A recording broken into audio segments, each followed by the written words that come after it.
Olá pessoal, bem-vindos ao Diálogos Psicológicos. Eu sou a Giovana Facchini e hoje a gente vai falar um pouquinho sobre o comportamento do psicólogo nas redes sociais.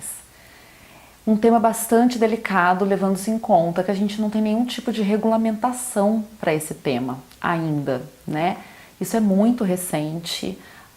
A participação dos psicólogos nas redes sociais se intensificou muito nos últimos tempos, especialmente agora com o advento do Instagram. E o que eu posso dizer? Não trago verdades, né? Vou trazer uma opinião, vou trazer um olhar. Eu me baseio muito para as minhas condutas no nosso Código de Ética Profissional, que, como eu disse, não vai trazer nenhuma questão, nenhuma regulamentação específica para esse caso em especial, mas a gente pode fazer extrapolações, né, sobre o que esse documento traz para a gente e, acima de tudo, usar bom senso, né? Nunca é demais e aí a gente vai diminuindo cada vez mais as chances de errar. E aí, vamos comigo? Vamos conversar um pouquinho sobre isso? Pessoal, eu penso que a gente poderia dividir esse tema em dois grandes leques, né? O primeiro deles seria o psicólogo nas redes sociais em relação ao paciente e o psicólogo nas redes sociais em relação ao público geral. Bom, no primeiro caso, não existe nada que contraindique você adicionar um paciente, por exemplo, na sua rede social. Você pode, na dúvida, né, adiciono ou não adiciono, estabelecer uma regra para você mesmo. Você pode pensar assim, bom, vou estabelecer como regra não adicionar ninguém. Ou vou estabelecer como regra adicionar todo mundo. Ou estabelecer como regra adicionar alguns e não adicionar outros. É uma escolha, tá? O ponto que eu acho que deve ser, assim, que é importante da gente salientar é que se você escolher adicionar alguém na sua rede social pessoal, você vai ter que monitorar um pouquinho mais o seu próprio comportamento, porque a nossa relação com o paciente, dentro de contexto terapêutico, deve ser uma relação o mais neutra possível. E quando o paciente está na sua rede social, você vai ter que ter cuidado com o que você posta, notícias que você compartilha, como você se posiciona, né? Por quê? Porque você está expondo uma figura que não é a figura do terapeuta. É a figura do João, é a figura da Maria. Então, foi pra balada com os amigos? Não vai dar para postar a foto descendo até o chão. Eu acho que não pega bem, né? É eleitor de um governo de extrema direita ou extrema esquerda, ou seja o que for, talvez não seja a coisa mais interessante do mundo ficar colocando esse tipo de posicionamento, ainda mais num momento político delicado como o que a gente enfrenta. Não sei que tipo de piada você colocaria, que tipo de exposição de opinião pessoal, indiretinha, enfim, né? Coisas gerais que nós somos psicólogos e somos seres humanos, né? Então nós temos isso, né? A gente tem as nossas posições pessoais, a gente não é santo, a gente não é perfeito, né? E não acho que a gente tenha que parecer santo ou perfeito para o nosso paciente, mas neutro, eu acho importante. Então, a partir do momento que você tem um paciente na sua rede social, eu acho que você tem que ser mais cuidadoso com aquilo que você coloca, com a forma como você se posiciona, tá bom? Um segundo ponto que eu acho que a gente tem que prestar atenção é o perfil do paciente, né? Então, vamos supor que você escolha adicionar alguns pacientes, né? Vamos supor que você escolha não ser rígido quanto a essa questão de não vou adicionar ninguém. Eu acho que é preciso ter cuidado para perfis de pacientes que sejam um pouco mais permeáveis, pacientes que sejam um pouco mais desconfiados, né? Às vezes que tem ali uma tonalidade mais persecutória, pacientes assim que mantêm uma certa idolatria pela figura do terapeuta, que isso acontece. Talvez esses pacientes não sejam pacientes para se trazer, né, para perto de uma atmosfera que não seja a atmosfera estritamente terapêutica. Agora, né, minha opinião pessoal, para correr risco, porque vocês concordam que isso é um risco? Existe o risco de que dê certo e o risco de que não dê certo. Para não se correr esse tipo de risco, não adiciona ninguém. Eu acho mais fácil estabelecer esse tipo de regra, né? Na minha rede social pessoal, eu não adiciono paciente. Então, pode ser estabelecido como uma regra, tá? E aí você pode ter a rede social profissional, que é como essa daqui, por exemplo, que eu tenho o YouTube, eu tenho diálogos psicológicos no Instagram, porque ali o conteúdo que eu vou colocar, ele vai acabar sendo um conteúdo mais técnico, ele não é um conteúdo de cunho pessoal. E tem uma outra desvantagem, eu penso também, quando a gente escolhe colocar ali alguns pacientes na nossa rede social, é que a gente acaba sendo um pouco tolhido mesmo, né? Porque isso que eu falei de ter que escolher o conteúdo que eu vou colocar, acaba trazendo pouca naturalidade para uma esfera da minha vida que é pessoal, que eu não deveria estar preocupada com isso, né?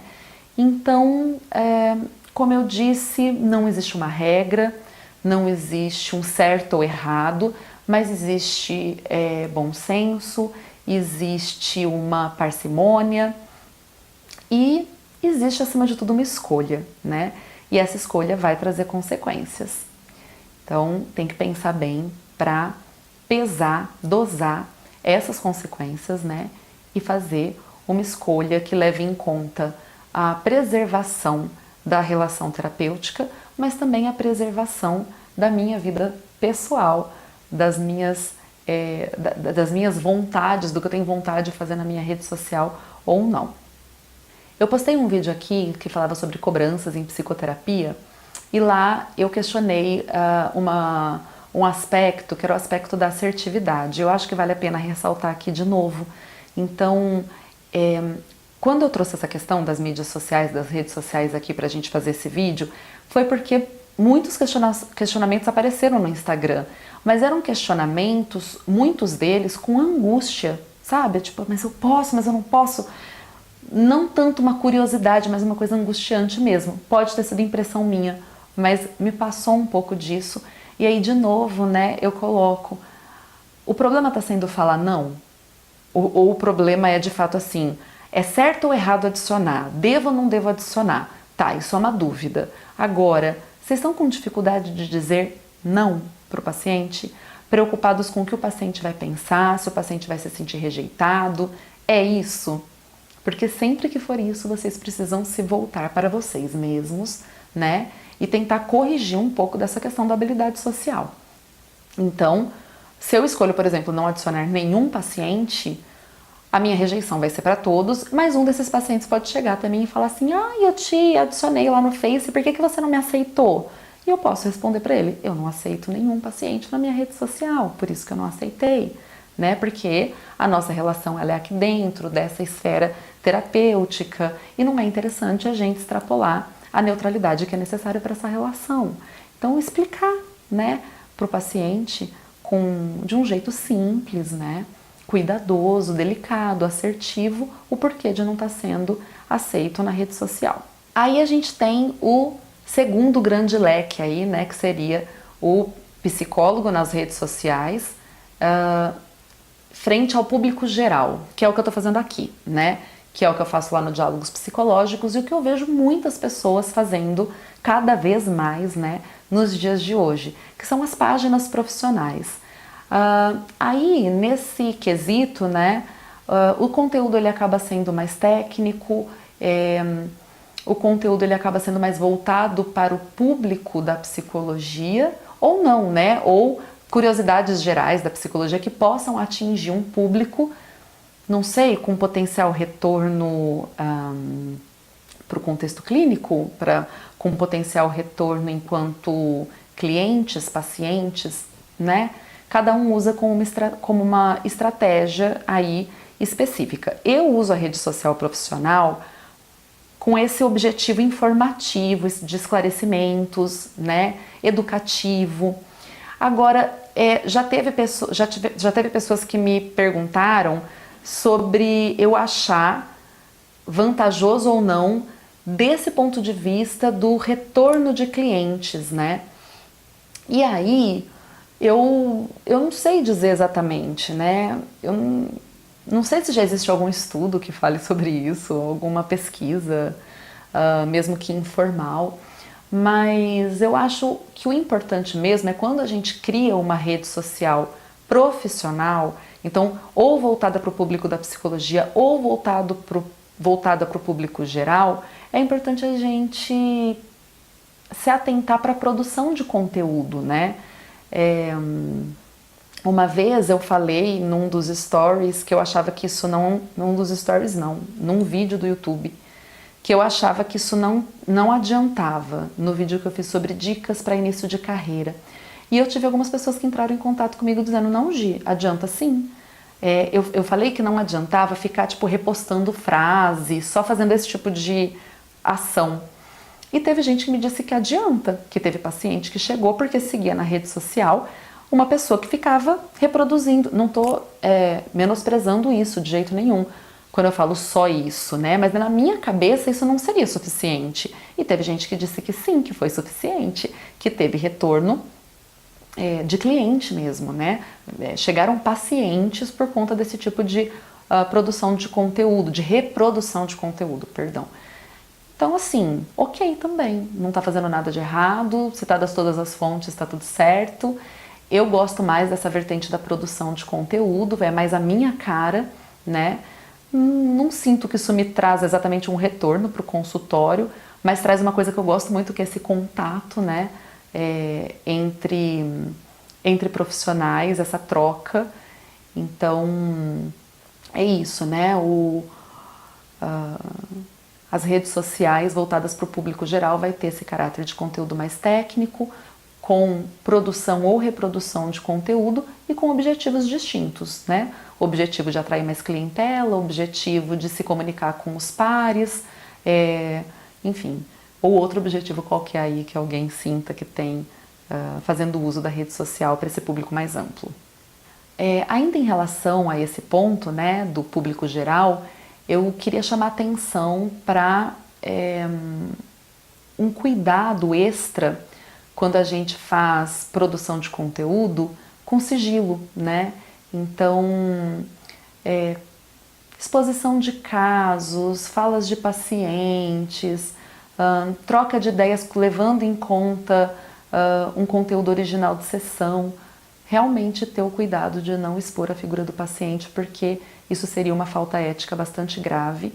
Então, é só uma dica para a gente ter cuidado com o quanto a gente fala e o quanto a gente caracteriza a nossa fala, porque a rede social ela é muito ampla, ela atinge muitas pessoas e aí não seria nada legal se um paciente verificasse que aquilo é dele lá na rede social, né?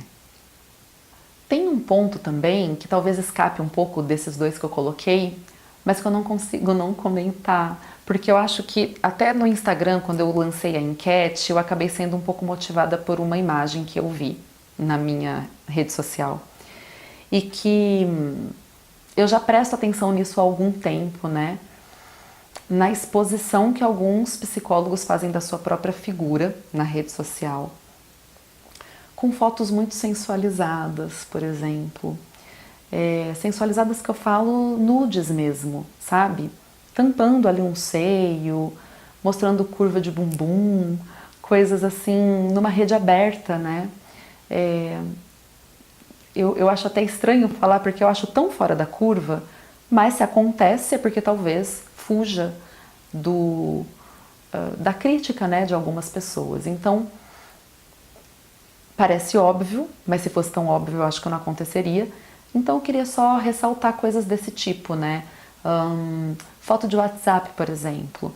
Né? O WhatsApp hoje é uma ferramenta de contato entre terapeuta e paciente. Eu não conheço nenhum colega que não faça uso do WhatsApp para se comunicar com o paciente.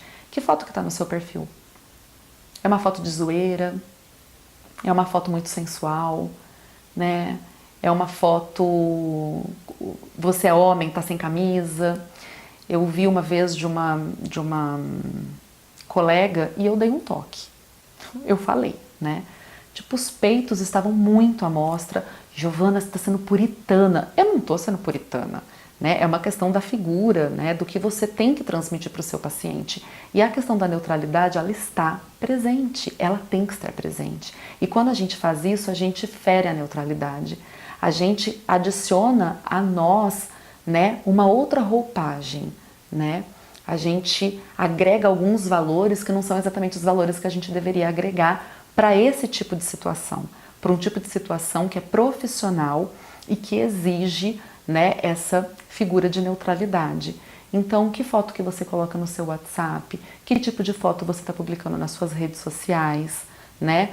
Por exemplo, se seu Instagram for aberto, né? Se você não quer deixar o seu Instagram privado, então você vai ter que ter cuidado com o que você coloca lá, né? Em termos de fotografia, que o Insta está mais voltado para essa parte mesmo, né? De imagem e tudo mais. E aí tem algumas coisas também que eu percebo, até do pessoal que tem entrado em contato comigo, né? Que usa como rede profissional, mas coloca uns apelidinhos, né? Uns frufruzinhos. Eu não quero falar, porque eu não quero gerar esse nível de identificação, né? Mas vou tentar dar um exemplo neutro, tá? Giovana Florzinha. Tipo, coloca uma coisa mais, seu nome. Eu sou Giovana Facchini, então coloca Giovana Facchini, Maria da Silva, José dos Santos, psicólogo, Maria da Silva, psicóloga. São pequenos cuidados que transmitem muito mais credibilidade, porque senão é para quê o uso da rede social, né? Para o público geral. Se não é para transmitir alguma coisa do ponto de vista profissional e com isso transmitir neutralidade e credibilidade, qual seria o objetivo? Então é melhor não ter o paciente nessa rede, concorda? É uma questão lógica, tá? Bom, pessoal, enfim, era isso que eu queria trazer. Não é nada muito sistematizado esse conteúdo, foram coisas que vieram na minha cabeça, de acordo com a vivência que eu tenho, de acordo com os questionamentos que os seguidores foram trazendo lá no Insta. E eu acho que o que fica de regra geral pra gente, quando a gente faz o uso da rede social, é que imagem eu estou querendo transmitir. Fica a dica. Quando a gente sabe a imagem que a gente quer transmitir, a gente se comporta de um jeito específico, não é mesmo?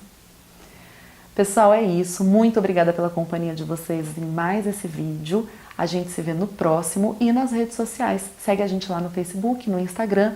No Instagram tá rolando muita troca, então eu espero que vocês apareçam por lá pra gente continuar dialogando, tá bom? Um beijo, tchau, tchau, até a próxima.